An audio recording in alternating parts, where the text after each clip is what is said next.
I felt confused about basic biology. XXXY, XXXY. Wait a minute.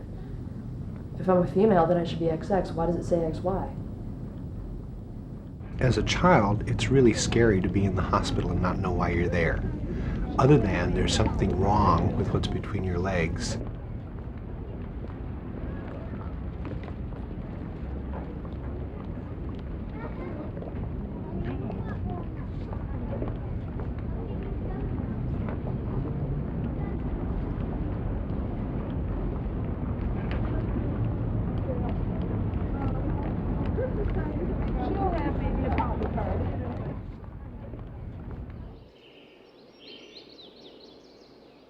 I started in labor about 4 o'clock in the morning and went on to the hospital. When we arrived, the gynecologist was just very excited about that it was a boy. And then he said, oh, wait, he changed his mind right in midstream.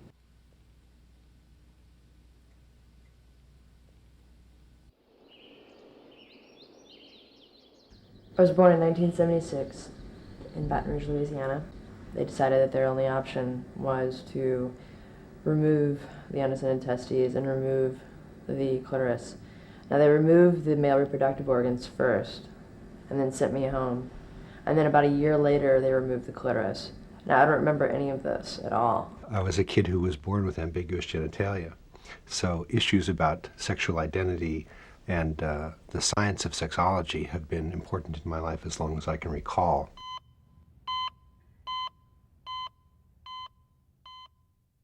In my case, my first surgery was at age 3 months. My last surgery was at age 23. I've had 16 surgeries over the time of my life. Between age 0 and age 12, I had at least 1 surgery per year. A child with intersex is a child who, on physical exam, has features that are not wholly male or not wholly female as considered in the traditional sense.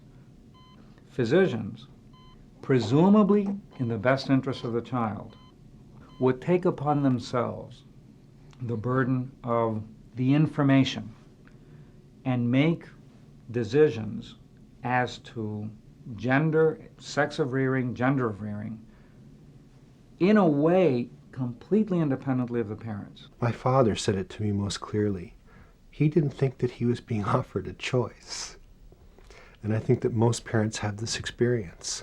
They said that they could correct the problem, and that was, we could raise her as a girl, and obviously we're taking their advice, and I feel very confidently there was nothing malicious or anything of that order. They just thought that was the best way to handle it.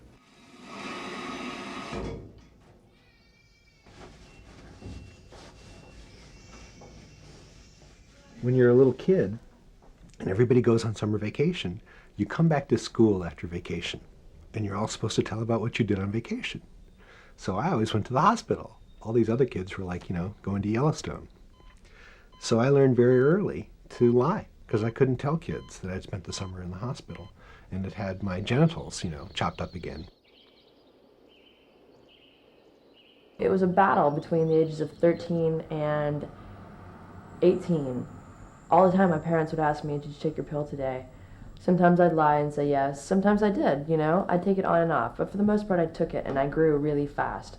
And, I I started developing these breasts, which they're okay, But, and these hips, which I hate, and these, typical female fatty deposits. And,